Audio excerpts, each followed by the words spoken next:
Hey guys, it's been a long time since I've made a video, and I've got settled into a new apartment. As you can see, everything's different, and I felt like it was time to just start with something simple. I'm going to show you how to make your own desk chair mat.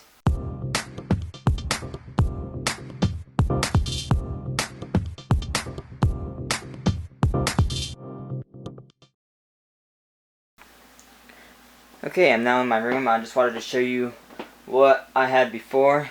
It's not typically what most people have. I have a carpeted floor now in my apartment.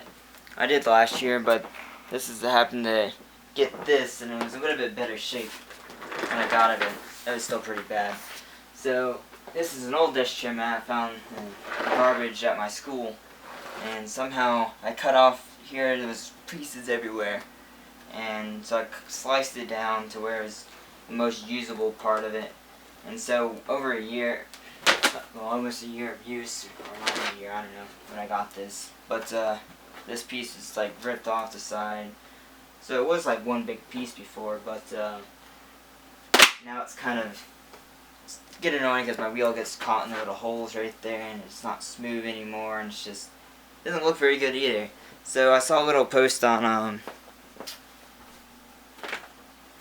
Make It Frugal, it's a website, and it's just the basic, because I knew that it's like, these stupid desk chair mats are like $60+ for an okay one, from like Staples or, Amazon, and it's just a piece of plastic with some, spikes on it. So it's like, well, why not make something much, much fancier? Okay, now you might be wondering how much this is going to cost to do such a thing. Like I said, those are like $60 for those plastic mats you saw in my room over there. And so I followed the guide on Fake It Frugal. I'll just post that link if you want to see the text post down below in the description. But I pretty much got a piece of plywood. That's about $15. You can get a little bit cheaper if you can get two people to go in. You can get one cut for you. You get a 4x8 foot piece cut in half. That'll make it about $12.50 board. Or you could get a little bit cheaper plywood. That doesn't look, it's not as smooth as this, but I'd probably recommend getting something like this. I think this was birch. This birch is a 1/4 inch thick by 4x4 feet. As well as what they used is a little bit different, same type of wood pattern. Is they use vinyl flooring. They had this sticky side on it, so no extra glue required. I remember using this a long time ago to reform my basement at my parents' house, and it sticks really well unless your surface isn't flat. So make sure the board you get is flat. And these are 88 cents a piece. I think 16 came out to about $14. And then sandpaper is optional. I got this for another project I'm gonna do, and I might as well use a piece and kind of sand this down smooth. There's a little, you can feel if you go over it, you can feel some like roughness on it. It's probably not the it's 180 grit sandpaper, but it probably will help some to kind of smooth it down a little bit, I hope. And so really that's all you need, this, and that's about $29, $30, just round it up, depending on where you are. So it's less than half the price for something that looks way nicer, and it's actually bigger. I think the $45, $50 ones are 3x4 feet. And this is 4x4 feet. I really wanted a 4x5 foot one, but it would have cost a lot more just to have a 4x8 piece of wood cut down. But anyways, I'll get to going step by step on this, and we'll see how well it works. This is my first time making one. Okay, now that I got a piece of sandpaper out, I'm just going to go sand it down here. I'm actually going to make sure first in like the corner that it's not going to make it rougher. I'm not sure what type of grit sandpaper you actually need for this, so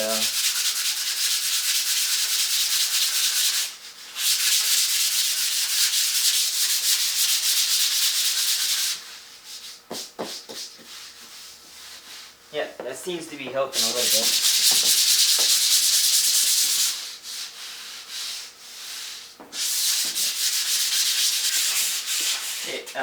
Make sure you take off any stickers because you don't want that interfering with with the glue on the back of the vinyl. It might be kind of hard to take off. This one's proven to be kind of difficult. As well as, I'll show you in a second here,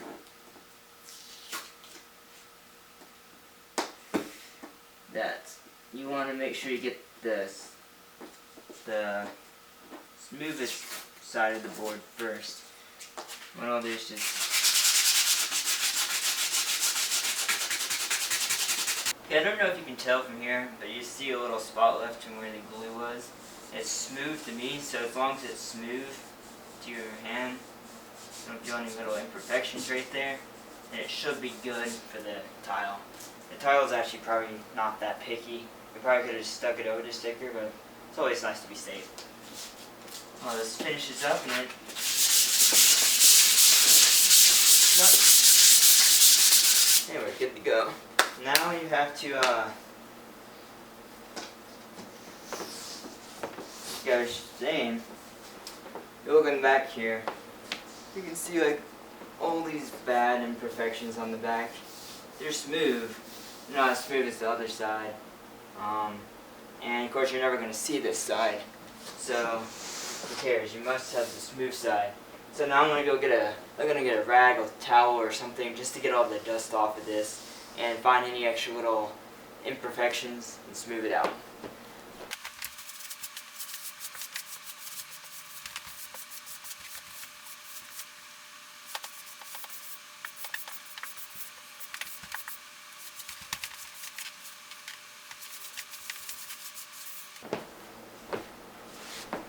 Okay, now that that's done, there's still a little bit of roughness, but I think I just don't have fine enough grit sandpaper. I'm not gonna, like I said, it's not really necessary. I just wanted to, it helped for the glue spot right there, but that's about it.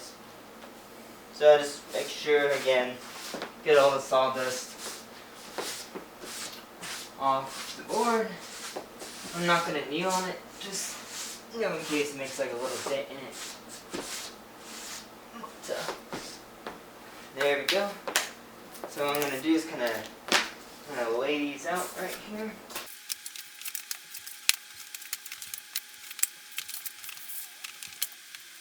And you can see, it looks pretty good. It's obviously not finished because it's not glued on. I just kind of wanted to line them up to kind of see how many overlap I might have. I have a knife. I don't have a proper knife, I guess, to cut this, but we'll see. It is hanging off just a little bit, so I think I might not even cut it just because it's about, maybe an eighth of an inch hanging off, but that just could be as well as plastic. So these are 12 by 12 inches. You want to make sure you get that just for ease, unless you just want to make it super fancy and cut like shapes into it. But I wanted this to be cheap and simple. So I will start placing tiles, and we'll see how this turns out. Okay, I'm ready to place the tile. I don't know if there's any particular side or anything that matters. To place it, I guess always look, some of these have little imperfections, like a piece of paint right here that might or might not come off. And so I'll probably put that towards the outside edge. Just so it's a little bit less noticeable. I guess I'll, like I said, really cautious and really extra sawdust, because that's probably worse than having a little bump. Peel this off.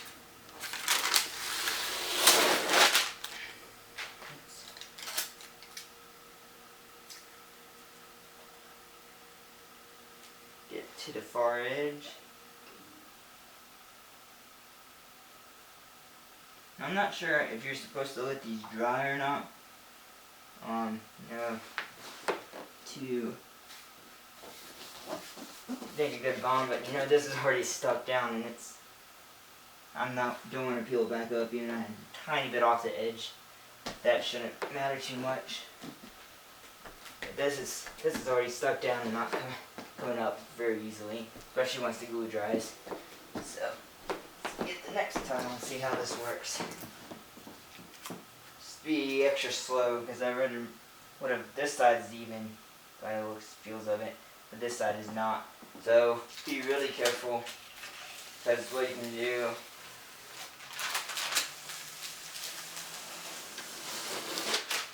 It sucks that would have it be a little bit off, at least for me.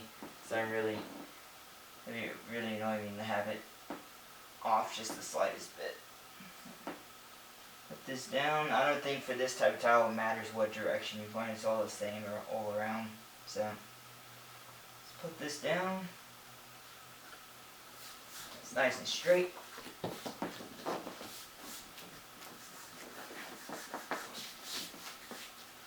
And repeat the process, and you'll be good to go.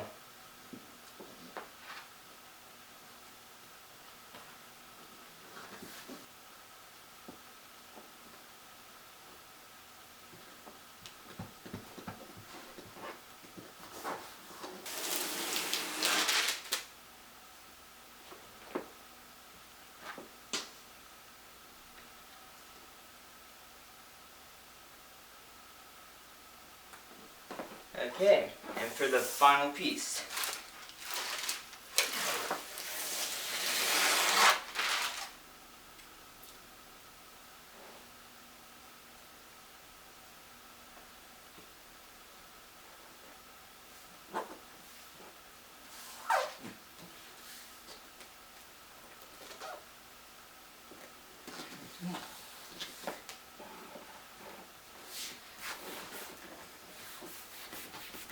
Okay, one thing I did notice when I was laying this, that sometimes in between these cracks right here, because I tried to press them up real close to make sure there's no gaps, they were kind of lifting up, so I had to press them down. So make sure for the first, little bit, just go over it, over the seams, put pressure down over it, and make sure everything's flat. Just kind of put a light against it, you'll be able to see it in a glare.